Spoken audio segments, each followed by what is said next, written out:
Greek MPs are debating tough economic measures they must approve by the end of the day in order for an €86 billion eurozone bailout deal to go ahead. The new legislation includes tax rises and an increase in the retirement age. PM Alexis Tsipras has said he does not believe in the deal, but has urged MPs to agree to the measures. The vote is expected to pass with opposition help, despite a revolt from some hardliners in the ruling left-wing Syriza party. Pro-European opposition parties have pledged to vote for the measures. Hardliners in the ruling left-wing Syriza party are likely to vote against, and the junior coalition party has offered only limited support. "If I don't have your support, it will be hard for me to remain as Prime Minister," Mr. Tsipras has told his MPs, as government estimates suggest between 30 and 40 will oppose the measures. Opponents of the deal took to the streets of Athens ahead of the vote, and unions and trade associations representing civil servants, municipal workers and pharmacy owners held strike action. More than half of the members of Syriza's Central Committee have signed a statement condemning the bailout agreement, describing it as a coup against their nation by European leaders. The possible bailout was agreed in Brussels on Monday by eurozone members, though one of Greece's creditors, the International Monetary Fund, IMF, has suggested in a report that it does not go far enough, and that Greece will need some of its debts to be written off. Greece's economy has shrunk by 25% in the last 5 years amid austerity measures designed to curtail its ballooning public sector debt. The Greek constitution states that a government must have a majority, 151 seats out of 300. But if it loses a vote, the government can still function in a minority capacity as long as the opposition does not call a vote of confidence and as long as the numbers don't fall below 121. The number of anti-bailout MPs is known to be at least 30 within Syriza's 162-seat coalition. The question is whether there will be more than 41. If the numbers go below 121, Prime Minister Alexis Tsipras's government will be severely damaged and will likely look to opposition parties to join a national unity government. Mr. Tsipras has said he does not believe in the deal, though he agreed to it.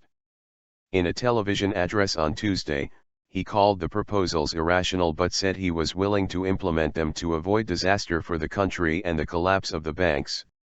As parliamentary committees considered the details of the laws, Deputy Finance Minister and Syriza member Nadia Valovani announced her resignation, saying, "I'm not going to vote for this amendment, and this means I cannot stay in the government."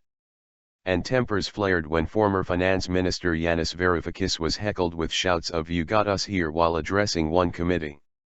The jeers came when he said he doubted the deal could work, and compared it to the conditions imposed on Germany in the Treaty of Versailles after World War I. Meanwhile, French MPs have overwhelmingly backed the Greek bailout deal. Because of their constitutions, several eurozone members, including Germany, must ratify the deal in their parliaments before it can proceed. Banks stay shut. Greece faces an immediate cash crisis. Banks have been shut since June 29.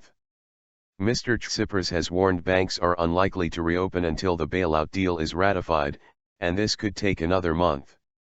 The European Commission has formally proposed a short-term €7 billion loan for Greece through the EU-wide European Financial Stability Mechanism, EFSM. Use of the EFSM for Eurozone rescues has been opposed by Britain and other countries which are not part of the Euro but are European Union members. One British official in Brussels told the BBC the UK government had no objection in principle to the use of the EFSM, as long as British taxpayers' money was ring-fenced from any liability.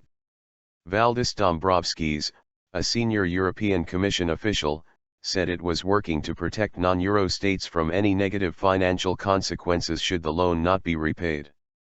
Need for debt help. The IMF report was written before the Eurozone reached a deal with Greece in the early hours of Monday. It was shared with Eurozone leaders in advance, but made public only on Tuesday. It predicts that, in 2 years' time, Greek debt will reach close to 200% of GDP, national income, which could only be made sustainable through debt relief measures that go far beyond what Europe has been willing to consider so far. It recommends a very dramatic extension on the maturity of Greece's debts, with grace periods of, say, 30 years on the entire stock of European debt. Other options, it says, include explicit annual transfers to the Greek budget or deep upfront haircuts, debt write-offs. Germany, the largest contributor to Greek rescue funds, and a number of other eurozone countries have long resisted any talk of haircuts and debt relief. The European Commission published its own assessment on Wednesday, taking a more optimistic view of Greece's debt sustainability than the IMF but also suggesting debt relief. The Commission's report says rescheduling the debt is possible, but only if Greece implements the reforms being demanded by its creditors. It rules out debt write-offs.